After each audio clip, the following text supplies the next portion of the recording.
వెంకటేష్ గారిని మీరు దగ్గరగా చూసారు. ఆయనతో పాటు ఆ సినిమా అంతా చేశారు. మీకు ఎలా అనిపించింది సార్ అసలు? వెంకటేశ్వరి యాక్షన్ చేసి ముచ్చట పడి కొన్నిసార్లు నవ్వుకొని చేసిన నేను వెంకటేశ్వరి గారి పక్కన కూర్చొని ఆయనతోని డైలాగులు చెప్పడము అన్నది ఒక వింత.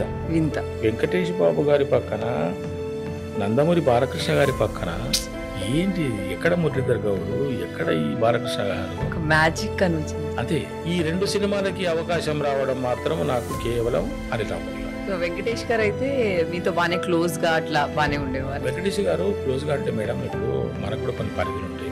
అవును సార్, అవును. We should not go beyond that limits. వాళ్ళు ఇస్తారు, సౌకర్యం ఇస్తారు, ఏమండి బాగున్నారా అని అంటారు. సార్ బాగున్నారు సార్ అనాలి తప్ప బాగున్నా అనకూడదు. మన లిమిట్స్ మనకు ఉంటాయి కాబట్టి బాలకృష్ణ గారు ఇంకా చనువుగా అన్న రండి అని చెప్పేసి అనటం, ఆయన ఒక ఆత్మీయంగా పలకరించారు, అన్న అని సంబోధించారు. Super super sir. కాకపోతే ఎక్కువసేపు అక్కడ నేనే ఉండేవాడిని కాదు సార్ దగ్గర. వెంకటేష్ గారితో కూడా